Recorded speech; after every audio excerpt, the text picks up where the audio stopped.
Hello guys, welcome back to my channel again. आप लोग मेरे इतने सामान को देख के सोच रहे होंगे कि मैं कहाँ जा रही हूँ। चलिए आगे वाले वीडियो में बताऊँगी कि मैं कहाँ जा रही हूँ। देखिए इतना सारा लगेज और मेरे साथ में मेरा बेटा है, जिसको मैं लेके साथ में जा रही हूँ। और वो बाहर निकलता तो बहुत सारा मस्ती करता है, इधर उधर देखते थे कहाँ मम्मा मुझे लेके जा रही है। चलिए मैं आगे बताती हूँ कि मैं कहाँ जा रही हूँ। ये देखिए, ये मेरा बेटा बैठा हुआ है एयरपोर्ट पे, जो कि मैं आधा शूट कर चुकी थी, लेकिन मुझे सिक्योरिटी वालों ने सारा वीडियो मेरा डिलीट करवा दिया। तो जो भी रिकॉर्डेड हुआ आप लोग देखो। ये मैं दिल्ली से पटना आ रही थी तब का वीडियो है, ये दिल्ली एयरपोर्ट का है। तो सर देखो मैं रिकॉर्ड कर रही हूँ, बाकी का तो सिक्योरिटी वालों ने चेक इन टाइम में ही सारा डिलीट करवा दिया है। तो देखिए मैं बेटा चेयर पे बैठा है, वो देख रहा कि मैं कहाँ आ गया। वो अब बहुत ज़्यादा मस्ती वो कर रहा था। मैं अकेले ही मैं आ रही थी, तो मैं बहुत परेशान हो गई थी उसे लेके आते हुए। एकदम परेशान मुझे कर दिया था पूरा रास्ते। दिल्ली से पटना आते टाइम में मुझे इतना ये मुझे परेशान किया, इतना मुझे परेशान किया, मैं क्या बोलूँ। आप देखो ये दिल्ली एयरपोर्ट का थोड़ा थोड़ा सा मैंने रिकॉर्ड किया है, थोड़ा ही बहुत आप देखो, एंजॉय करो क्या है। लेकिन दिल्ली एयरपोर्ट देख वाकई ही में काफ़ी ही सुंदर है, मैं तो बोल रही हूँ।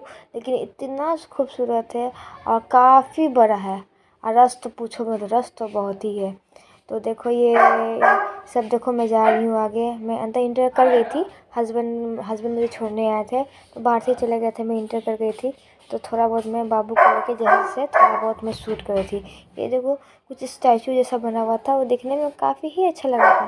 तो मैं शूट करने की कोशिश कर रही थी, लेकिन एक हाथ में बाबू था और एक हैंड बैग भी था, उसे रिकॉर्ड भी करना काफ़ी ही मुश्किल हो रहा था, काफ़ी ही मुश्किल। फिर मैंने जैसे तैसे थोड़ा शूट किया। ये देखो एयरपोर्ट पे हम लोग बैठे हुए हैं, और ये ना मेरा फ़्लाइट ना थोड़ा डिले हो गया था 1 घंटा।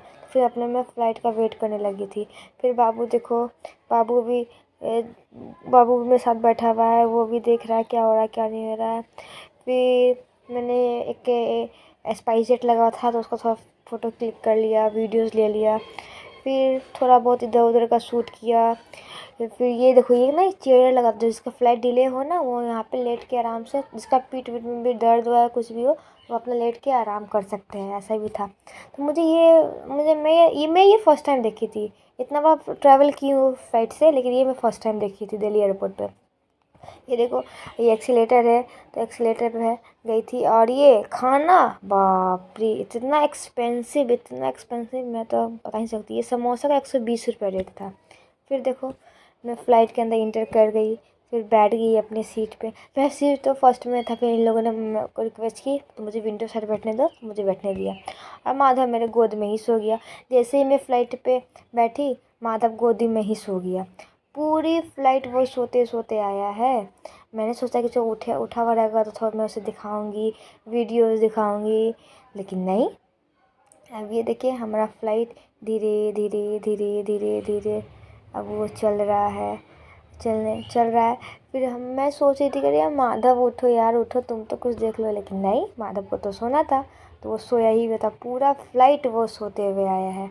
मैं ना कुछ वीडियोस बना पाई, ना कुछ का फ़ोटोज़ ली, थोड़ा बहुत वीडियोस ली, फ़ोटो ली बस। ये देखिए हमारा फ़्लाइट जो है चलने के लिए तैयार है। तो अपना फ़्लाइट देखिए रनवे पे चल रहा है, तो मैं थोड़ा सा शूट कर लूँ। लेकिन मुझे मैंने बहुत ज़्यादा ही रिकॉर्ड किया था कि मैं अपना एक्सपीरियंस बताऊँगी कैसा क्या है। लेकिन बस जैसे ही मैं मेट्रो पे गई, उन लोगों ने सारा मेरा वीडियो डिलीट करवा दिया, इंटर का सब चीज़ का। ये देखिए मेरा फ़्लाइट में भी टेक ऑफ हो गया है। अब देखिए ऊपर से भी, लेकिन ऊपर से ना मैं इस बार ना मुझे काफ़ी डर लगा, क्योंकि पता नहीं क्यों डर लगा। मैं तो 2-3 बार आ चुकी हूँ, लेकिन इस बार ना मुझे काफ़ी डर लगा। फ़्लाइट इतना वाइब्रेट कर रहा था, इतना लेफ़्ट राइट कर रहा था, मैं काफ़ी डर गई थी इस बार। लेकिन मैं भी सोची कि नहीं शायद होता होगा, सीट अगर कहीं सीट की वजह से हो रहा होगा तो। फिर मैं हिम्मत बांधी, फिर एक बैग में इस बार मेरे कान में भी एकदम सन हो गया था, कुछ सुनाई नहीं दे रहा है, एकदम सन सन हो गया था। नहीं क्या हो रहा है मेरे साथ, मुझे कुछ समझ में नहीं आ रहा था। मैंने चलो इस सबको एक्सपीरियंस करना चाहिए। फिर बैठे बैठे मैं भी बोर होने लगी। फिर देखो बैठे बैठे मैं पहुंच भी गई पटना। बस पटना पहुंची। अब पटना पहुंचने के बाद अब मैं वेट कर रही हूँ पटना। लेकिन इस बार का एक्सपीरियंस तो ठीक ही था, लेकिन बस इसी वक्त बुरा लगा मैं रिकॉर्ड नहीं कर पाई। रिकॉर्ड की थी लेकिन डिलीट करवा दिया उन लोगों ने, सिक्योरिटी वालों ने। लेकिन जो भी है आप उसी को देखो, एंजॉय करो, और क्या कर सकती हो, लाइक करो, सब्सक्राइब करो और कमेंट करो, और प्लीज़ सपोर्ट करो, जिससे मुझे भी लगे कि हाँ मैं अच्छा कर रही हूँ, तो आगे और वीडियो बना सकूँ। और देखो बस मैं पटना, ये देखो पटना पे अब यहाँ पे रुका हुआ है, सभी लोग उतर रहे थे। मैं थोड़ा सा सबके उतरने का वेट कर रही थी कि सब कोई उतर जाएंगे ना तब मैं उतरूँगी, क्योंकि काफ़ी ही भीड़ था, और काफ़ी भीड़ था। बाकी लोग ना उतरने का भी वेट कर, तो मैं सोची कि माधव अभी भी सोया हुआ था, तो मैंने कि सबको उतरने का वेट की, सबको उतर गए। तब मैं पीछे से धीरे धीरे धीरे धीरे, क्योंकि माधव भी था, कैमरा से रिकॉर्ड भी करना था, और एक लगेज भी था, एक हैंड बैग भी था। देखो ये फिर मैं जा रही हूँ। आई थिंक ये शाम हो गया, 6:30 पौने 7 बजे का टाइम है, तो ये शाम हो गया था। मैं सबसे पीछे ही में थी। मैं सोची चलो जो भी शूट होता है वो सब भी शूट कर लेती हूँ, थोड़ा बहुत जो भी शूट हुआ शूट कर लेती हूँ। फिर शूट करने के बाद तो फिर देखिए क्या होता है आगे। तो फिर मैं गई थी, मुझे तो पता भी नहीं था कि मुझे लेने कौन आ रहा है, क्योंकि मैं हस्बैंड तो मुझे तो वहाँ पे दिल्ली पे तो मुझे बैठा दिया था।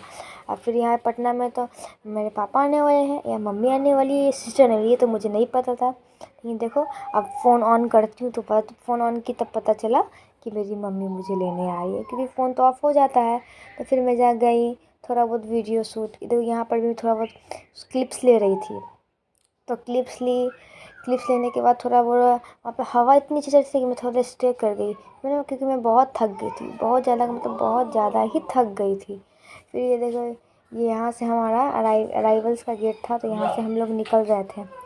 तो मैं धीरे धीरे धीरे, क्योंकि मैं बहुत थक चुकी थी, इसलिए नहीं थकी थी कि मैं क्यों, तो मैं तो 1 घंटा में आ ही गई थी। लेकिन ना माधव ने मुझे इतना परेशान किया, इतना परेशान, हाँ माधव ने इतना मुझे परेशान किया, इस वजह से मैं बहुत थक गई थी।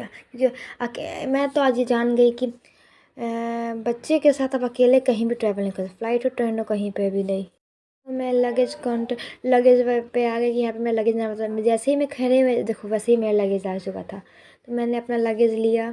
फिर अब मैं सोची कि अब मैं इसको कैसे लेके जाऊँगी। एक तो लगेज हो गया, फिर हाथ में माधव हो गया, फिर कैमराज हो गया, अब फिर हैंड पर्स हो गया। अब मैं उसी को लेके धीरे धीरे धीरे धीरे सोच रही हूँ, वैसे ही मैं एकदम चल एकदम मैं ना थक गई थी। फिर भी मैं धीरे धीरे, देखिए हैंड पर्स दिख रहा है ना, वो भी हाथ में ही था हैंड पर्स। उसमें माधव का सारा हगीज़ वगीज़, डाइपर्स, उसका वाटर बोतल वगैरह सब कुछ था। तो मैं सोची कि ओह, मैं थक गई थी, फिर भी मैं सोची कि लो, फिर भी मैं कर रही हूँ, धीरे धीरे धीरे धीरे धीरे धीरे मैं आगे की ओर जा रही थी। और मैं सोची कि ज़्यादा बुरा नहीं है, बट फिर भी माधव को लेके जाने में इतना मुझे टाइम लगा रहा है, इतना मुझे। फिर मैं गेट पे देखी कि मेरी मम्मी खड़ी है, तो फिर मम्मी को देखी, फिर मम्मी आई, मम्मी हमको ली। फिर सबसे पहले तो मैंने मम्मी को बाबू को दिया, बाबू को दी, देखो मेरी मम्मी आई है, सूट पहनी हुई है, बाबू को दी। फिर मैं अपने घर गई, आएगा शूट नहीं कर पाई, सॉरी।